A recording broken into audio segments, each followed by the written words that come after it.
நண்பர்கள் அனைவருக்கும் வணக்கம். அதாவது சமீபத்தில் ஒரு தொடர்ச்சியாக வந்து பார்த்தோம் அப்படின்னா ஒரு நிறைய வீடியோஸ் எல்லாம் வந்து என்னால் போட முடியல.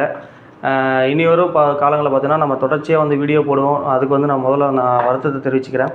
இன்றைக்கி வந்து நான் ஒரு முக்கியமான விஷயத்தை பற்றி தான் பேச போகிறோம். என்ன அப்படின்னு பார்த்தோம் அப்படின்னா, இது வந்து ஒரு தனி மனித சம்பவம் கிடையாது. அதாவது ஒட்டுமொத்த இந்த தமிழகத்தையே வந்து ஒரு உழுக்கக்கூடிய ஒரு சம்பவம் தான் இந்த சம்பவம். இது வந்து பார்த்தோம் அப்படின்னா ஊடக சுதந்திரத்திற்கு நேர்ந்த ஒரு தாக்குதல். அதாவது தமிழகத்தில் சட்டவிரோதமாக நடவடிக்கைகளை வந்து பதிவு செய்ய சென்ற பத்திரிகையாளர்களை வந்து தன்னுடைய அடியாட்களை வச்சு தாக்குறது வந்து ஒரு சாதாரண ஒரு விஷயமா வந்து நம்ம யாரும் பார்த்துட முடியாது, கடந்து செல்ல முடியாது. இதை வந்து செய்யக்கூடிய எந்த ஒரு ஆட்சியாளர்களாக இருந்தாலும் நம்ம ஒரு சாமானிய ஒரு மக்களாக கேள்வி கேட்கக்கூடிய இடத்துல நம்ம இருக்கோம். அப்படிங்கிற பட்சத்தில் நம்ம இதை வந்து கம்மியாக இந்த சம்பவத்தை வந்து நம்ம கண்டிக்க போகிறோம். இந்த சம்பவம் எங்கே நடந்தது, என்ன நடந்தது அப்படின்றத வந்து விரிவாக வீடியோக்குள்ளே போய் பார்ப்போம். வாங்க உள்ள போய் பார்ப்போம். பஞ்சாயத்து நடக்கட்டும். யாரா இருந்தாலும் தைரியமா சொல்ல பாருங்க. ஒரு பஞ்சாயத்தடா முடிச்சு. அதாவது இந்த சம்பவம் வந்து எங்கே நடந்திருக்கு அப்படின்னு பார்த்தோம் அப்படின்னா கரூர் மாவட்டத்தில் நடந்திருக்கு. அதாவது கரூர் மாவட்டனாவே நம்ம சொல்ல வேண்டிய ஒரு தேவையே இல்லை, தமிழக மக்களுக்கே தெரியும். அந்த கரூர் மாவட்டத்தில் என்னென்னா அநியாயங்கள் நடக்குது, என்னென்னலாம் சட்டவிரோதமான செயல்கள் நடக்குது அப்படிங்கிறது மக்கள் வெளிச்சத்தில் மக்களே நிறைய குரல் கொடுத்துட்ருக்காங்க. அதே போல் தான் இந்த சம்பவமும் அங்கே நடந்திருக்கு. அதாவது கரூர் மாவட்டத்தில் சட்டவிரோதமாக குவாரிகள் செயல்பட்டு வந்திருக்கு. அப்படி செயல்படக்கூடிய அந்த குவாரிகளை வந்து வீடியோ பதிவு செய்வதற்காக செய்தியாளர்கள் வந்து அங்கே சென்றிருக்காங்க.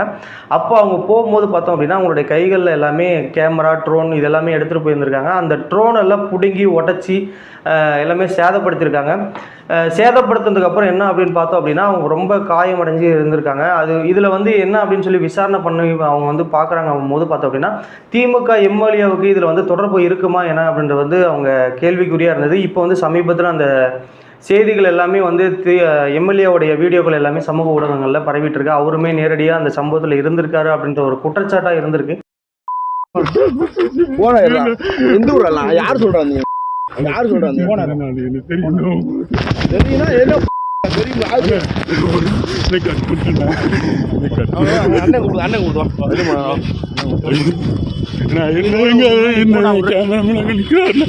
இது குறித்து வந்து பார்த்தோம் அப்படின்னா இது உண்மையா இல்லையா என்பதை வந்து விசாரணை தான் தீர்மானிக்கும்.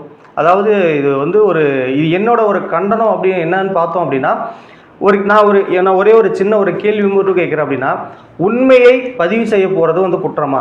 அதாவது ஒரு ஒரு இடத்துல வந்து சம்பவம் நடக்குது, இந்த சம்பவம் நடக்கிறத வந்து உண்மையான ஒரு செய்தியாளராக ஒரு பத்திரிகையாளராக போயிட்டு அந்த குற்றத்தை வந்து அவங்க போய் பதிவு செய்ய போகிறது குற்றமான ஒரு செயலாது.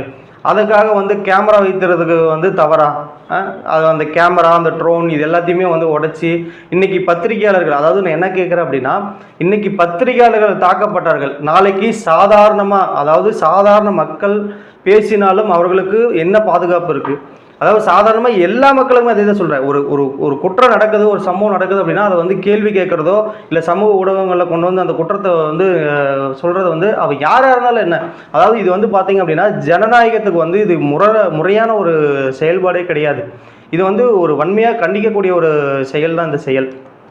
இன்னொரு விஷயம் நம்ம என்ன அப்படின்னு பார்த்தோம் அப்படின்னா ஜனநாயகத்தில் வந்து பத்திரிகையாளர்கள் தான் மக்களின் குரலாக இப்போதைக்கு அவங்க செயல்பட்டு இருக்காங்க. அப்படிப்பட்ட ஒரு பத்திரிகையாளர்கள் வந்து தாக்கப்படுறது வந்து மிகவும் ஒரு வன்மையாக கண்டிக்கக்கூடிய ஒரு விஷயந்தான் அது அதிகார துஷ்பிரயோகம். அதாவது பார்த்திங்க அப்படின்னா தன்னை வந்து நம்ம எம்எல்ஏவாக இருக்கோம் அப்படின்ற ஒரு அந்த பதவியை வச்சுக்கிட்டு மக்களையோ இந்த மாதிரி பத்திரிகையாளர்களை வந்து இந்த மாதிரி செய்கிறது வந்து முற்றிலும் ஒரு கண்டிக்கக்கூடிய ஒரு செயல்.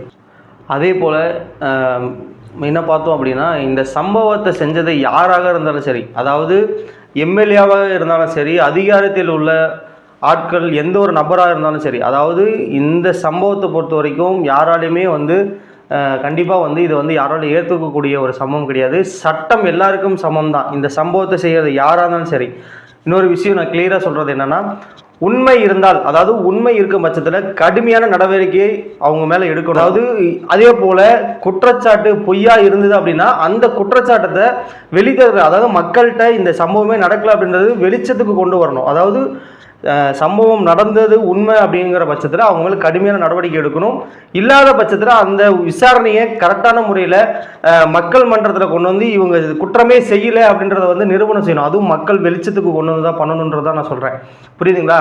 அதாவது நான் கடைசியாக இப்போ என்ன சொல்கிறேன் அப்படின்னா, நான் ஒரு விஷயத்தை வந்து கிளியராக சொல்கிறேன். என்ன அப்படின்னு பார்த்தோம் அப்படின்னா, இது அரசியல் மட்டும் இல்லை, அதாவது அரசியல் விஷயம் மட்டும் இல்லை, இது பத்திரிகை சுதந்திரம், அதாவது ஒரு பத்திரிகையாளர்களுடைய சுதந்திரத்தையே பதிக்கக்கூடிய ஒரு செயலாக தான் இந்த இப்படிப்பட்ட ஒரு ஆட்சியிழப்பு வந்து தமிழ்நாட்டில் நடந்துட்டு இருக்கு. இப்படி வந்து மக்களின் உண்மையை கேட்கின்ற அடக்கும் ஆட்சி அதிகாரம் யாராக இருந்தாலும் சரி, கண்டிப்பாக இதில் வந்து நம்ம நீடிக்க முடியாதுன்றதை வந்து இந்த ஆட்சியாளர்கள் வந்து கண்டிப்பாக தெரிஞ்சுக்கணும். அதை தான் வந்து நான் கடைசியாக சொல்கிறேன். புரியுதுங்களா? மேலும் இது போன்ற உண்மை சம்பவங்களை உடனுக்குடன் தெரிஞ்சுக்கொள்ள நம்மளுடைய சேனலை சப்ஸ்கிரைப் பண்ணிக்கோங்க. அப்படின்னா தான் நம்ம இது போல் நிறைய வீடியோக்கள் போட உங்களுக்கு வந்து நிறைய வீடியோஸ்கள்லாம் நிறைய தெரியும். நன்றி, வணக்கம். மீடியம் அடுத்த வீடியோவில் பார்க்கலாம். நன்றி. பஞ்சாயத்து நடக்கட்டும். யாரா இருந்தாலும் தைரியமா சொல்லப்பா. நீங்க ஒரு பஞ்சாயத்தடா முடிச்சு.